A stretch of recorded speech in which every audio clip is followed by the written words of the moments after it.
আসসালামু আলাইকুম। আমি এখন দেখাচ্ছি রান্নায় অনেক রেসিপিতে পনিরের প্রয়োজন হয়, সেইটা কি করে তৈরি করা যায়। এটা কিন্তু নর্মাল পনির না, যেটা আমরা বাংলার বাইরে থেকে কিনি, পনির বা চিজ যেটা বলেন না কেন। এটা একটু অন্য ধরনের, এটা রান্নার সময় গলে যায় না, তৈরি করা খুবই সোজা। তো আসেন দেখি শুরু করা যাক। আমি এখানে 2 লিটার ফুল ক্রিম দুধ নিয়ে নিয়েছি, প্যাকেটের দুধ, ফ্রিজে ছিল একটু জমেও আছে, যাই হোক। এটাকে আমি এখন জাল দিয়ে বলকে নিয়ে আসবো, জাস্ট বলকে আনলেই হবে। আর জাল দেওয়ার সময় এটাকে একটু তলার দিকে ঘষে ঘষে নাড়তে হবে, যাতে এটা তলার দিকে লেগে না যায়। দুধ সাধারণত কিছুটা অংশ পাতিলের তলায় লেগে যায় আর কি। দুধটা ফুটে উঠছে, ফুটে উঠলেই আমি এর মধ্যে প্রায় 1.5 টেবিল চামচ 2 টেবিল চামচের মতো ভিনেগার একটু পানিতে মিশিয়ে নিছি, ওটা দিয়ে দিব। দিয়ে একটু না দিয়ে উপর রাখবো। এখন এটা ফেটে ছানা হয়ে যাবে, দেখেন এখনই ছানা হয়ে যাচ্ছে।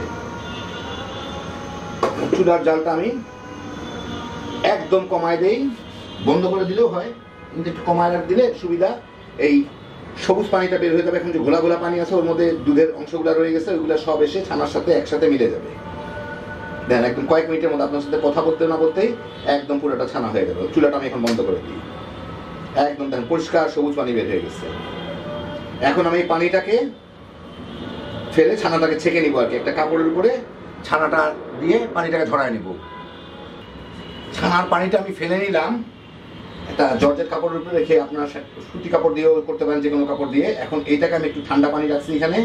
ঠান্ডা পানির মধ্যে এটাকে আমি হালকা একটু ভিজায় চিপে নিব, কারণ হচ্ছে এর মধ্যে যে ভিনেগারের ফ্লেভারটা থাকে সেটা যাতে চলে যায়। আর একটু গরম আছে, অল্প একটু ঠান্ডাও হয়ে যাবে। বাস, এখন এটাকে চিপে যতটুকু সম্ভব, যদি এখন অনেক গরম, একটু পানি কমায় নিব আর কি।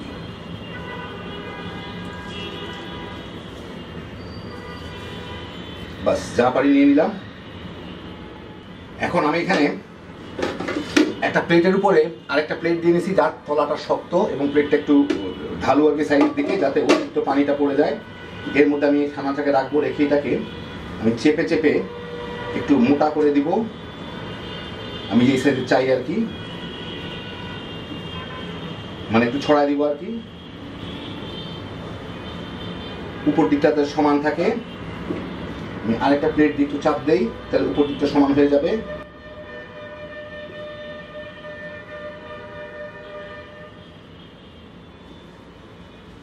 এখানে কিচ্ছু টিট্টু কিছু রাখবো না, এই জায়গাটা একটু কাপড়টা সমান রাখার চেষ্টা করব। এখন এইটাকে হ্যাঁ, মোটামুটি আমি 1 আঙ্গুলের মতো মোটা রাখলাম এটাকে, তার থেকে বোধহয় একটু বেশি।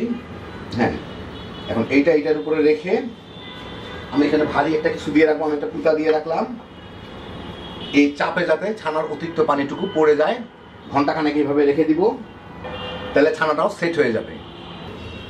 ঘন্টা 1.5 চাপা দিয়ে রাখলাম, দেখি কি অবস্থা। বেশ শক্ত হয়ে জমে গেছে।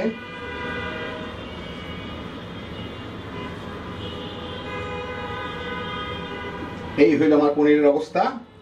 একটা ভালো প্লেটে নিয়ে আপনাদের একটু কেটে দেখাই। তো দেখেন পনিরটার সাইডের দিকগুলো একটু উঁচা নিচা, একটু ভাঙা ভাঙা আছে, অসুবিধা নাই, ওগুলো বাদ দিয়ে দিব। আমি এখন পনিরটাকে সুন্দর করে 4 কোণাংশে সাইজ করে কেটে নিই, রান্নার জন্য যে সাইজটা ব্যবহার করা হয় আর কি।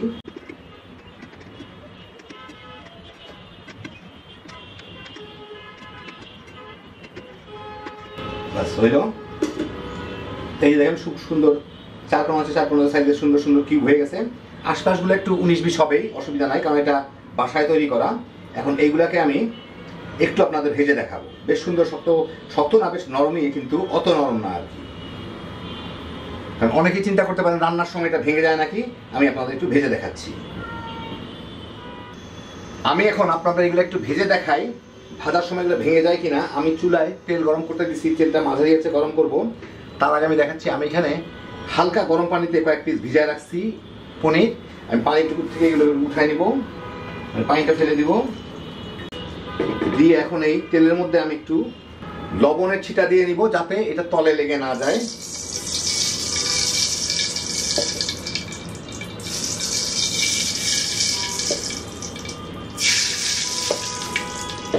এখন এর মধ্যে আমি পনিরগুলোকে দিয়ে ভেজে নিব।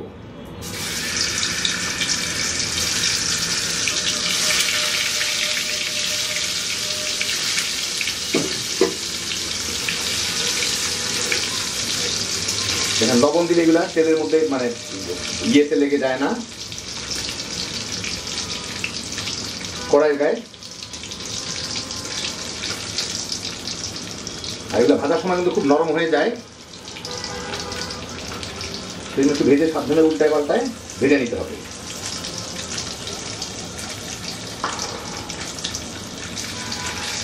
দেখ সুন্দর করে বাদামি হয়ে ভাজা হয়ে যাচ্ছে।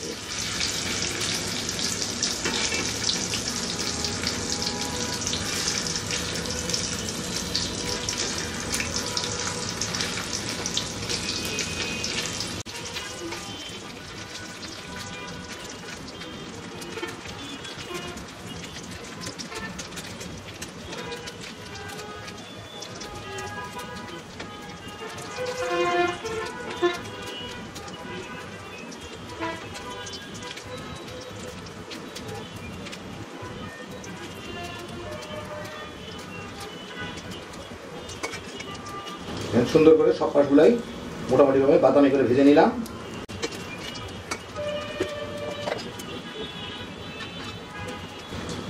এবার চুলা থেকে উঠে নিই। দেখা হয়ে গেল আমার দারুণ মজার ঘরে তৈরি পনির। তো আপনার বিভিন্ন রেসিপিতে যখন পনিরের প্রয়োজন হয়, মানে পনির যেটা দিয়ে রান্না করা হয়, চিজ না, চিজ সাধারণত আমরা যেগুলোকে চিজ বলি আর কি, সেগুলো গলে যায়। বাজারে কেনা পনিরও আমাদের দেশে বাংলাদেশে যেগুলো পাওয়া যায় সেগুলো গলে যায়। এই পনিরটা কিন্তু একদম রান্নার জন্য গলবে না, এরকম আস্তে আস্তেই থাকবে। দেখলেন আপনারা, আমি ভাজলাম গললেও না।